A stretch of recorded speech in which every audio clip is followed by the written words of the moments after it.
Welcome to CRB9 news.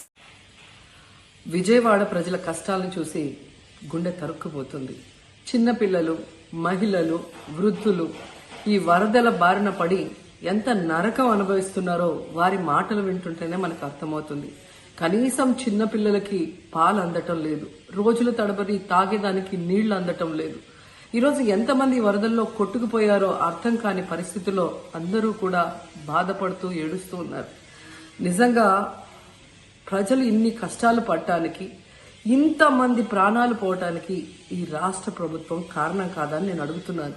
ముఖ్యంగా మంత్రుల విహారయాత్రలు, హాలిడేస్ ఎంజాయ్ చేయడంలో ఉన్న చిత్తశుద్ధి రాష్ట్ర ప్రజల మీద లేదు అని నేను గట్టిగా చెప్పగలను. ఇదేదో నేను విమర్శించడానికి చెప్పటం లేదు. 28వ తేదీనే 30వ తేదీలో వర్షాలు రాబోతున్నాయని చెప్పి వాతావరణం సమాచారం ఇవ్వటం జరిగింది ప్రభుత్వానికి. అయినా కూడా ముఖ్యమంత్రి గాని, మంత్రులు గాని ఎటువంటి సమీక్షలు చేయకుండా, ప్రజల్ని అప్రమత్తం చేయకుండా నిర్లక్ష్యం వహించడం వల్లే ఈరోజు ఇన్ని లక్షల మంది వరద నీళ్లలో మునిగిపోయారు. ఇంతమంది ప్రాణాలు పోగొట్టుకున్నారు. ఎంతమంది తిండి లేక, కరెంటు లేక, తాగునీళ్లు లేక, పసిబిడ్డలకి పాలు లేక ఎంత అవస్థలు పడుతున్నారో మనం అందరం కూడా గమనిస్తున్నాం. నిజం, చంద్రబాబు నాయుడు గారి ఇంటికి 3 కిలోమీటర్ల దూరంలోనే ఇంత పెద్ద విపత్తు జరిగినా ప్రజల్ని కాపాడలేకపోయారు అంటే ఇది రాష్ట్ర ప్రభుత్వం, రాష్ట్ర ముఖ్యమంత్రి వైఫల్యం కాదని నేను అడుగుతున్నా. ఈరోజు కరకట్టు మీదున్న అక్రమ కట్టడాల్ని కాపాడటం కోసమే విజయవాడని ప్రజల్ని ముంచేశారు అనటంలో నిజం లేదా అని నేను అడుగుతున్నా. గంట ముందు ప్రజలకు చెప్పినా వాళ్ళు ముంపు బారిన పడేవారు కాదు. వాళ్ళని అప్రమత్తం చేసి ఒక సేఫ్ అయిన ప్లేస్ కి పంపించున్నా ఈరోజు ఇన్ని లక్షల మంది, దాదాపుగా 3 లక్షల మందికి పైగా 4 రోజుల పాటు కరెంటు లేకుండా, తిండి లేకుండా, చిన్న బిడ్డలకి పాలు లేకుండా ఈ విధంగా నీళ్లలో మునిగి అవస్థలు పడాల్సిన అవసరం లేదు. దురదృష్టం ఏంటంటే ఈ రాష్ట్ర ముఖ్యమంత్రి నుంచి మంత్రుల వరకు ఎప్పుడు ఫ్రైడే వస్తుందా, ఎప్పుడు హైదరాబాద్కి వెళ్దామా, లేదా ఎప్పుడు విహారయాత్రలకు వెళ్దామా అని ప్లాన్ చేసుకోవడంలోనే చిత్తశుద్ధిగా ఉన్నారనేది ఈ 5 రోజులు మీరు చూస్తే మీకే అర్థమవుతుంది. 30వ తేదీ భారీ వర్షాలు వస్తాయని ముఖ్యమంత్రి గారికి, మంత్రులకి 28వ తేదీనే వాతావరణ శాఖ సమాచారం అందించినా ఎటువంటి సమీక్షలు లేదు, ఎటువంటి ముందస్తు జాగ్రత్తలు లేదు, ప్రజల్ని కాపాడాలన్న చిత్తశుద్ధి లేదు అనేది స్పష్టంగా అర్థమవుతుంది. ఎందుకంటే ఈ రోజుటి వరకు 4-5 రోజులు ప్రజలకి తిండి అందించడంలో ఈ ప్రభుత్వం విఫలమైంది.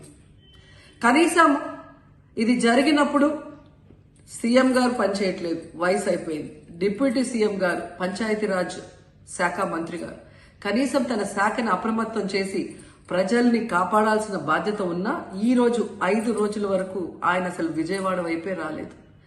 ఇక ఆ కాన్స్టిట్యున్సీ ఎమ్మెల్యే ప్లస్ రాష్ట్ర మంత్రి లోకేష్ గారు మొత్తం మునిగిపోయి మంగళగిరి, విజయవాడ అలల్లాడిపోతుంటే ఆయన హైదరాబాద్ లో ఎంజాయ్ చేస్తున్నారు. ఇక హోంమంత్రి గారు తెలిసిన సంగతే. ఇక మున్సిపల్ శాఖ మంత్రి నారాయణ గారు ఈరోజు విజయవాడని ముంచేసింది ఈ మున్సిపల్ శాఖ నిర్లక్ష్యం కాదని నేను అడుగుతున్నా. ప్రజల్ని సురక్షిత ప్రాంతాలకు తరలించే విధంగా ఈ నారాయణ గారు రివ్యూ చేయకపోవటం వల్ల ఈరోజు లక్షలాది మంది నీళ్లలో మునిగిపోయారు. వాళ్ళందరూ కూడా ప్రభుత్వం ఎప్పుడు కాపాడుతుందా అని ఎదురు చూస్తున్నారు. అయినా వీళ్ళకి పట్టింపు లేదు. ఇక రామానాయుడు గారు ఇరిగేషన్ మంత్రి, కనీసం ముందస్తు రివ్యూలు లేదు. కనీసం వరదలు వచ్చి ప్రజలు మునిగిపోతుంటే బోట్లను కూడా కొనుగోలు చేసో రెంట్కి తీసుకొని ఆ ప్రజల్ని తరలించే కార్యక్రమం ఆయన కూడా చేయలేదు. ఇక ఎప్పుడు వరదలు వచ్చినా, భారీ వర్షాలు వచ్చినా ముఖ్యమైన శాఖ రెవెన్యూ శాఖ. అనగాన సత్యప్రసాద్ గారు ఈయన విహారయాత్రలో ఎంజాయ్ చేస్తున్నాడు.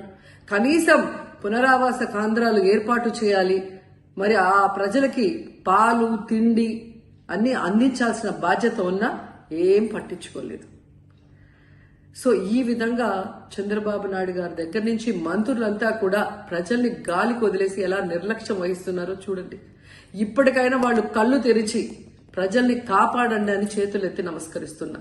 గతంలో జగనన్న ఏ విధంగా వాలంటీర్ వ్యవస్థ ద్వారా, సచివాలయ వ్యవస్థ ద్వారా ప్రజలకి ఏం కావాలన్నా ఇమీడియట్ గా వాళ్ళకి అందుబాటులోకి తీసుకెళ్లటమే కాకుండా ఏదైనా ప్రకృతి వైపరీత్యం వచ్చినప్పుడు వెంటనే వాళ్ళని సురక్షితంగా కాపాడే విధంగా ఈ సచివాలయ వాలంటీర్ వ్యవస్థని ఉపయోగించుకోండి. జగనన్న మీద కక్షతో ఆ వ్యవస్థల్ని నాశనం చేయడం వల్లే ఈ రోజు ప్రజలకు ఎవరు ఏం అందించలేకపోతున్నారని తెలుసుకోండి. అండ్ ఈరోజు జగనన్న విజన్ ఉన్న నాయకుడు, ప్రజల్ని ప్రేమించే నాయకుడని మరోసారి రుజువు చేసుకున్నారు. ఆయన కట్టించిన ప్రొటెక్షన్ వాళ్ళు లేకపోతే ఇంకా 1,50,000 పైగా కుటుంబాలు మునిగిపోయే ప్రమాదం ఉండేది.